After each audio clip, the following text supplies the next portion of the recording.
Now, the election may not yet have been called.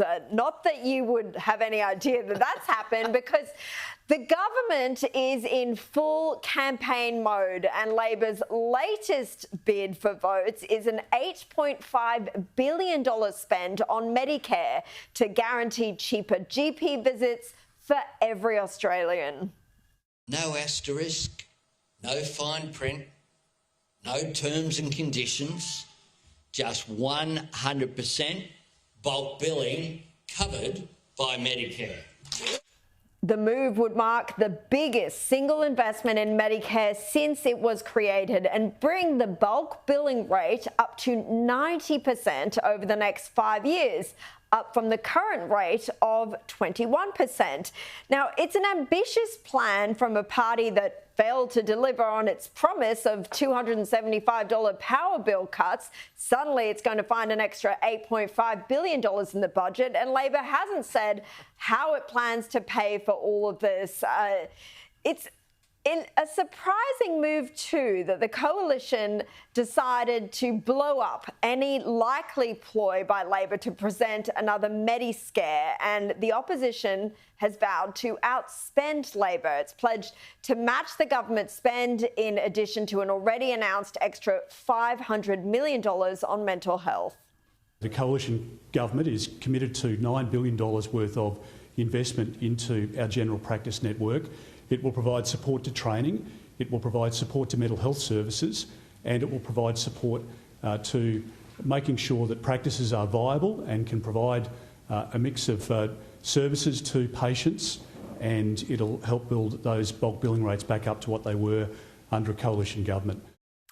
Kel, was this a good move by the government and by the opposition today? When it comes to the opposition, this is nuts. This is crazy, this is insane, and I don't like it.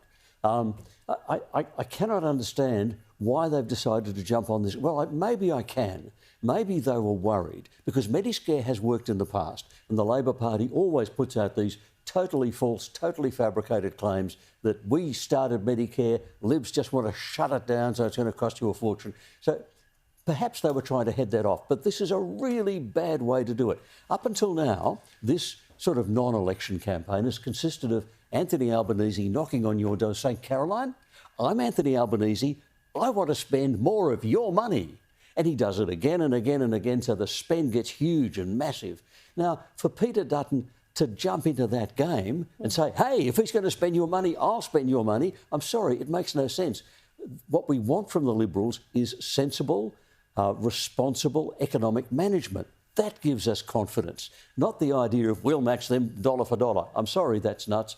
I can sort of understand that they're really frightened of a Medicare campaign and all the lies that Labor tells about Medicare and the Liberal Party. So I understand that, but this is the wrong response. I mean, as far as Albanese is concerned, it doesn't matter what he says, because no one believes him anymore. He's made all these promises, none of them got... Well, then we don't have to worry about where the money's coming from then. Yeah. Problem solved. It's the Medicare scare that they're so afraid of, I think clearly, I mean, obviously you would have seen all the sort of frenzied debate about bulk billing over the past few weeks that led up to this announcement. Yes.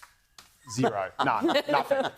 Did you see? It was I described it earlier today as sort of an answer to a question nobody asked. But tactically, what they're trying to do is, as Kel said, they want to frame Peter Dutton as the killer of the murderer of Medicare. They've already got the grab that they clipped up from 10 years ago or whatever it was to play over and over again. They just don't have the facts to fit the campaign that they've already set up, and that's a common theme, isn't it? Not having facts? Obviously, the plan was, and it would have been really clever if it had worked, but the plan was to say, right, we're going to drop this massive spend, and Dutton, by not doing it, we can then say, see, we've got this plan to save Medicare. Dutton's not doing it, therefore he's basically killing Medicare.